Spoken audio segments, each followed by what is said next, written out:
Hello, welcome to Lolly Queen Zone. I'm Lolly. Welcome to part 2 of Say No to Silence. This happened when I was in SHS 2. This part is basically about my experience way back in SHS. When I was in SHS 2, I would go to class as early as 5 a.m. because I didn't want to be late and be punished in the dormitory. By 5:30, the cocoa seller is on campus selling her cocoa, and you would not believe it. A lot of people trooped in to go and buy the porridge at that time. And once I was going to buy my porridge from class, and then I met this man. He was going to pump water. In my school was a town school, and it was not fenced, so the town people could easily enter in and out of the school, and nobody would question them. Our school hadn't done the mechanized borehole by that time, so we had to pump water. You see, that's the type that they do like gling, gling, gling, not like this one, gling, gling, gling type. So that was the one we had in the main campus, like inside the campus. When I saw this man, he looked sick, he had sores, and he looked old and weak. So I opted to pump the water. I felt like I was doing this man a great deed and I was going to attract blessing. So I wanted to help this man pump it. And in fact, I did help him pump it. And then this man started giving me some false and strange prophecies that would put me into fear. He also went on to tell me that I was going to be a policewoman by hook or by crook, whether I liked it or not. And in fact, my passion wasn't in police or the force. My passion was not in it. I wanted to be part of the health team. So this sounded strange to me, and I was like, "What? If I really wanted to become a police person, I don't think I would be in the science class." So what is this man even talking about? But anyway, I listened to him. He continued to put into me a lot of fear and tell me a lot of false prophecies and strange things. He even made normal things as if they were strange. Then he went on to tell me that he was a fetish priest who could help me solve a lot of my problems. He could help me solve my academic problems, and as I was preparing for my WASI, he could help me pass. When I come to his shrine slash home, I will find a lot of our uniforms there lying on the ground. These are people who came there and he offered them help. So I shouldn't be afraid, he can help me and all sorts of things. I was like, yes, it's not strange. Come and find our uniform lying on the ground because you town people do not respect the school. So I don't think it's that strange. But he kept on putting a lot of fear in me, and I was like, hey. But meanwhile, too, I was a good student, so I knew that like what he was saying was actually false, and in fact, I didn't need a fetish to assist me. But the way he said the things placed in me a lot of fear. This man went on to tell me that I should sign an exit on Tuesday. Tuesday was the market day for the town. So you could sign exit on Tuesday to go and buy items or go and have your hair shaven. We didn't have a salon in the school. I don't know if right now they have a salon in the school, but our time they didn't have a salon in the school. So you had to go off campus to go and shave your hair. So this man told me to sign an exit that I was going to shave my hair, and when I come to the town, I should come to his shrine stroke home, and he would help me. Even he gave me a lot of prophecies about my family, some strange things, and I should come there for him to help me, all sorts of things. I was like, okay, but what if I am signing it that I'm going to shave my hair? What if I come back to the school and my hair is not shaving? What do I do? How do I answer my mistress? And he was like, and when you come and your hair is not shaving, tell her that when you went to the salon, there were a lot of people there, so you couldn't shave your hair. And I was like, what? What if by the time after she signed for me, she signed for other people to also go and shave their hair? And even at that time, they were able to shave their hair. What happens to me? He said I should just come, and I was like, okay. I was the type that I never went outside campus. I didn't have a lot of money, so I wasn't going to buy fried rice, nor was I going to buy clothing.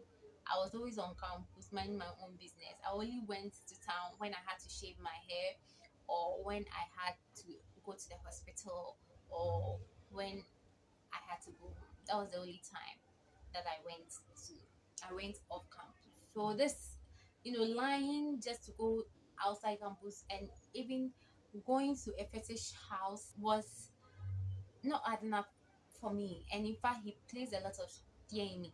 So after he said everything and he had left, I really regretted even helping him in the first place.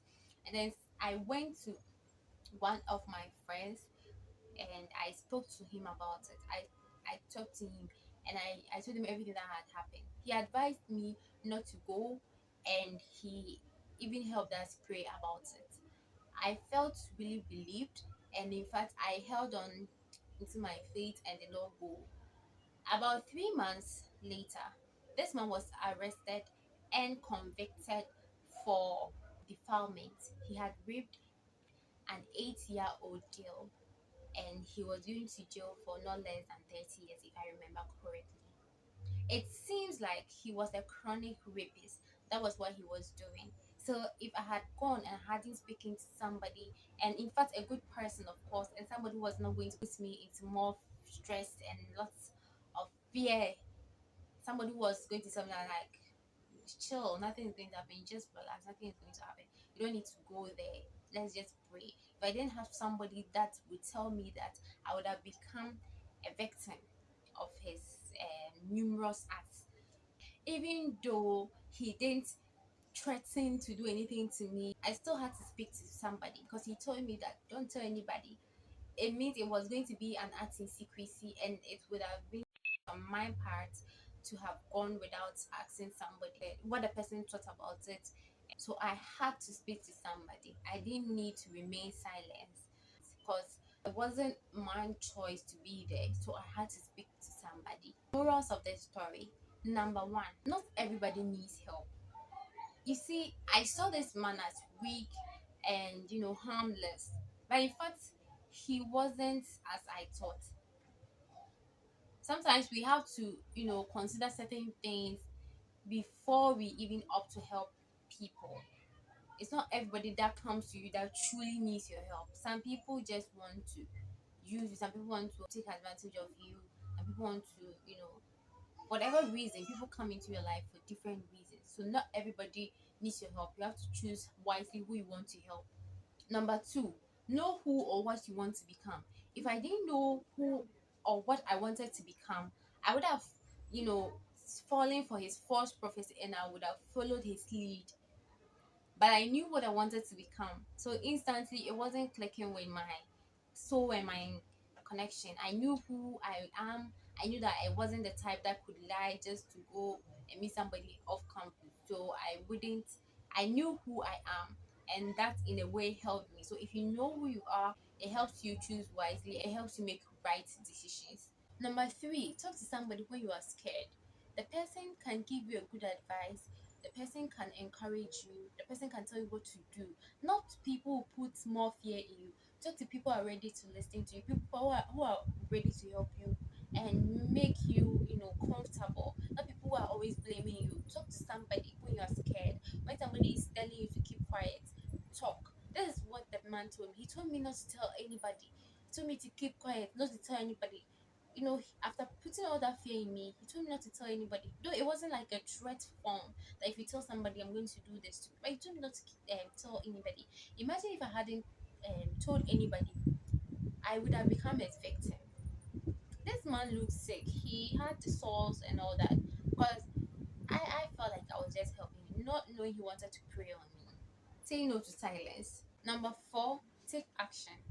Take action when you need to. Taking action could be just doing virtually nothing at all, or maybe reporting it to somebody in a higher authority. I could have taken action by reporting him to somebody in a higher authority. Even if I had reported him to the school authority, they may have gone to arrest him. But I took action by not going anywhere on that Tuesday. So the term ended because I didn't know you could have been spying on me or anything. So please, when things happen, take action, speak to people, don't remain silent, don't let fear engulf you and you know make you feel like you can't do anything. Don't be in a situation that you feel like you can't talk to somebody. There's always somebody to listen, somebody who genuinely care, somebody who will give you the right advice. I hope you enjoyed this video and I hope you've learned from it. I hope you will start speaking up when you need to. If you have any suggestions, any recommendation, any topic you want us to take on, please leave it in the comment section and I will do it. Please, I hope you enjoyed this video. Stay awesome. God be with you. Enjoy the rest of your day. Bye.